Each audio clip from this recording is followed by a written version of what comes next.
తెలంగాణ ప్రజలందరికీ తెలిసినటువంటి ఒక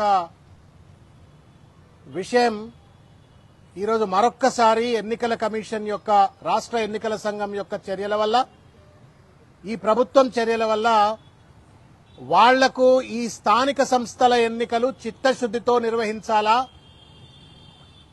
క్షేత్రస్థాయిలో ఉన్నటువంటి ఒక ఓటర్లందరి యొక్క సమాచారాన్ని సేకరించి అందరికీ సరి అయినటువంటి ఒక రీతిలో రాజ్యాంగబద్దమైనటువంటి ఒక ఓటు హక్కు కల్పించి ఎన్నికలు నిర్వహించాలా అన్నటువంటి ఒక చిత్తశుద్ధి ఈరోజు ఈ ప్రభుత్వానికి గాని ఎన్నికల కమిషన్ కూడా లేనట్టుగా కనబడతా ఉంది.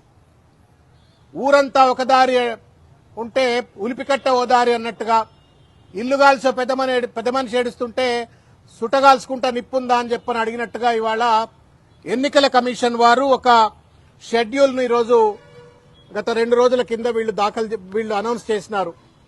ఆ షెడ్యూల్ ఏంటి అంటే preparation of draft photo electoral rolls of గ్రామ panchayats and display ward wise electoral rolls at గ్రామ పంచాయత్ అండ్ మండల్ ప్రజా పరిషత్ ఆఫీసెస్. ఇది 28వ తారీఖు నాడు చేస్తారట.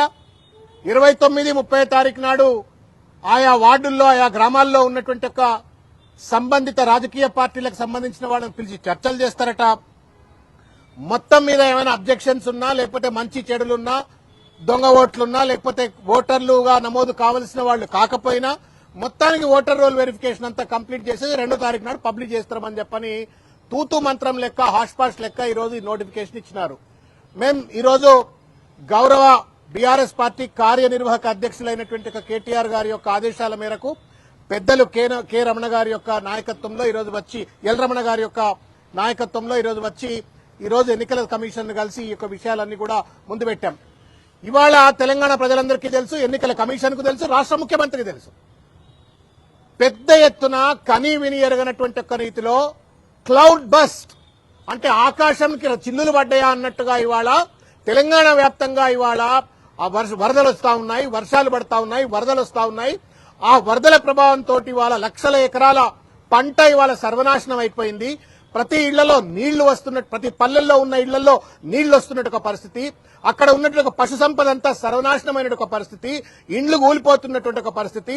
ఎవరాదుకుంటారో లేరో అని చెప్పని వాళ్ళు భగవంతుని వైపు చూస్తూ, ఆకాశం వైపు చూస్తూ ప్రజలు ఒక పక్కన నానా ఇబ్బందుల్లో ఉన్న పరిస్థితుల్లో ఎట్లా ఈ ఎలక్టోరల్ ఓటర్ రోల్ వెరిఫికేషన్ ఎట్లా ప్రజలు వచ్చి చేసుకుంటారు? తర్వాత ఈ కార్యక్రమంలో ఇన్వాల్వ్ కావాల్సింది ఎవరు? సంబంధిత ఎంపీడీఓలు, ఎంఆర్ఓలు వీళ్ళంతా ఇన్వాల్వ్ కావాలా? మరి వాళ్ళు రెస్క్యూ ఆపరేషన్ చేయాలనా, లేకపోతే ఓటర్ రోల్ వెరిఫికేషన్ చేయాలనా? రెస్క్యూ ఆపరేషన్ చేయాలా, మానవత్వం ప్రకారంగా రెస్క్యూ ఆపరేషన్ చేయాలా? మరి రెస్క్యూ ఆపరేషన్ చేసేటువంటి వాళ్ళు ఈ ఓటర్ రోల్ వెరిఫికేషన్ ఎట్లా చేస్తారు అంటే ఎన్నికల కమిషన్ గాని ప్రభుత్వానికి గాని పూర్తి స్థాయి చిత్తశుద్ది లేదు. ఇది సిన్సియర్ గా, ఫుల్ ప్రూఫ్ గా అందరినీ కూడా కూడగట్టుకుని ఓటర్ రోల్ వెరిఫికేషన్ ప్రాపర్ గా జరగాలన్న చిత్తశుద్ది లేదు. కేవలం సుప్రీంకోర్టులో ఏదో తీర్పు వచ్చింది కాబట్టి మేము ఎన్నికలు కండక్ట్ చేయాలా అన్నటువంటి ఒక తొందరపాటుతనం ఉంది. అదే తొందరపాటుతనంతో బీసీ రిజర్వేషన్ల పైన స్పష్టత లేకుండా ఇవాళ బీసీ 42% రిజర్వేషన్లు అమలు చేయకుండా ఎన్నికలకు ముందు పోయాలని ప్రయత్నం చేస్తా ఉన్నారు. దానికి తోడుగా ఓటర్ లిస్ట్ లో కూడా అవకతవకలు ఉండేటువంటి ఒక ప్రమాదం ఉంది. కాబట్టి ఈ యొక్క జరుగుతున్నటువంటి ఒక ప్రకృతి వైపరీత్య పరిణామాలను దృష్టిలో పెట్టుకుని మేము ప్రభుత్వాన్ని, తర్వాత ఎన్నికల కమిషన్ కు చేతులెత్తి నమస్కారం చేసి ప్రజల తరఫున విజ్ఞప్తి చేస్తా ఉన్నాం. This is not an ordinary process. ఇది ఒక పవిత్రమైన కార్యక్రమము, ఓటర్ హక్కు ఇచ్చేటువంటి ఒక కార్యక్రమం. కాబట్టి ఈ పర్యావరణ ప్రతికూల పరిస్థితులను దృష్టిలో ఉంచుకొని దీన్ని రీషెడ్యూల్ చేయమని చెప్పని మేము రిక్వెస్ట్ చేసినాము. After all this is for democracy, strengthening the democracy, participatory democracy. కాబట్టి దీన్ని దృష్టిలో ఉంచుకొని ఇమీడియట్ గా పాజిటివ్ గా చర్యలు తీసుకోవాలా అన్న మేము ఈ లేఖ కేటీఆర్ గారి యొక్క ఆదేశాల మేరకు ఈ లేఖను వారికి సబ్మిట్ చేయటం అయింది. మేము ఆశాభావంతో ఉన్నాం. ఇవాళ కమిషనర్ గారు లేరు, బట్ జాయింట్ సెక్రటరీ గారికి ఇచ్చినాము. జాయింట్ కమిషనర్ గారు వెంటనే దీనిపైన స్పందించాలా, మానవత్వ ధోరణితో, రాజ్యాంగ నిబద్దతతో నిర్ణయం తీసుకోవాల్సిన అవసరం ఎన్నికల కమిషన్ పైన ఉంది. ఇది ఏదో తూతూ మంత్రంగా చేసే పని కాదు. ప్రజాస్వామ్య పరిరక్షణ కోసం, ఓటర్ హక్కుల కోసం తప్పనిసరిగా దీన్ని రీషెడ్యూల్ చేయవలసిన అవసరం ఉంది.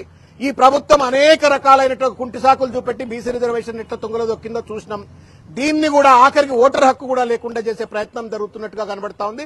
తస్మాత్ జాగ్రత్త, దయచేసి దీన్ని బాధ్యతగా దీన్ని సరిదిద్దాలా అని చెప్పని, రీషెడ్యూల్ చేయాలని చెప్పని కోరుతా ఉన్నాం. వాళ్ళు కమిషనర్ గారి దృష్టికి తీసుకెళ్తా అన్నారు. వినోద్ గారు అనుకుంటా జాయింట్ సెక్రటరీ ఉన్నారు.